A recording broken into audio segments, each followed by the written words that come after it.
So this is genetics video number 3. This is about multiple alleles with codominance. This is one of the most fun units or sections of the unit. It's about blood typing in humans. And blood types in humans are really important because if you end up with the wrong blood type transfused into your body, it can be deadly.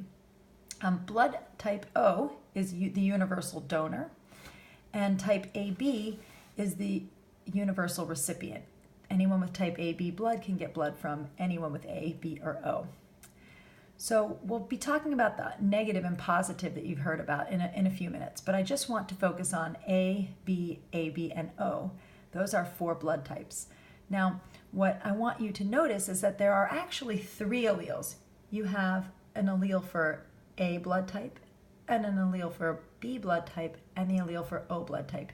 You might notice that the A and the B alleles are written like the codominant alleles, the similar notation with the previous unit or lecture where we were talking about roan cows and red cows, or red and white alleles. Both the A and the B allele are codominant to each other, which means they're both expressed if you inherit both alleles, and they are both dominant to the O allele. So if you have these 2 alleles, you have type A. There's 2 different ways to get type A. You can be homozygous for type A or heterozygous. You can be homozygous for type B or heterozygous for type B. There's only one way to get AB blood, if you get an A allele and a B allele. And if you get 2 recessive alleles, you have type O blood.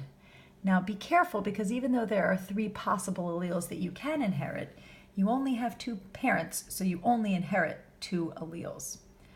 So what do these A and B mean? They're actually proteins that are on the surface of the red blood cells. So there is one type of protein, type A, and then there's a type B, and if you get both genes, you have both types of proteins on the surface of your red blood cells. And if you have type O, you don't have either of those proteins on the surface of your red blood cell. So why do we care? Well, if you have type O blood and you get A blood or B blood or AB blood, there will be proteins on the surface of the red blood cells that your body doesn't recognize because they're not part of your own normal blood. And so your body will produce antibodies to them, and it will attack them, and it will cause blood clotting, which can cause really bad problems and often death if you get the wrong blood transfusion. So if you have type O blood and you don't have either of those proteins on the surface of your blood, you can donate blood to any of these people because there's no new protein that their body won't recognize and will fight against.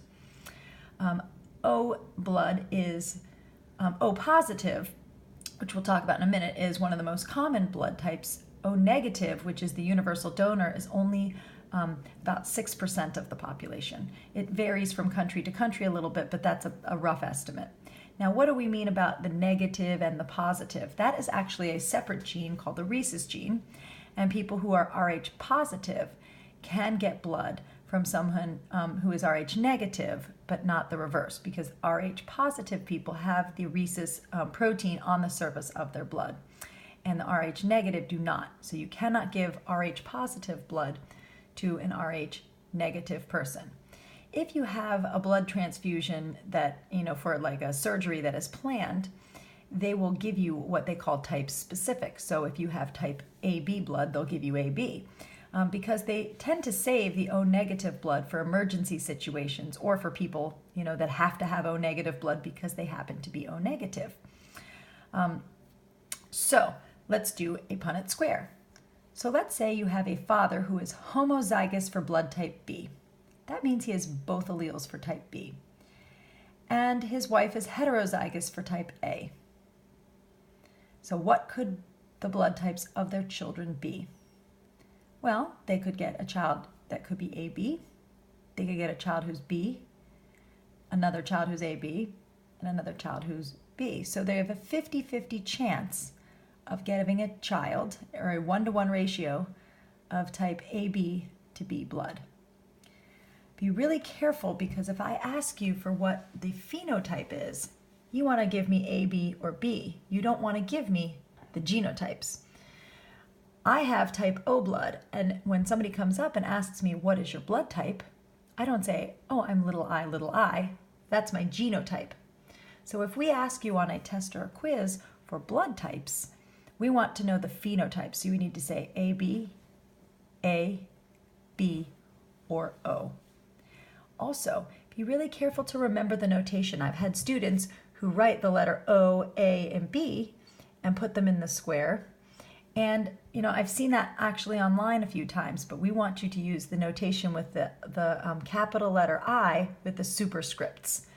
So make sure that you remember your notation for whenever you are doing blood type Punnett squares.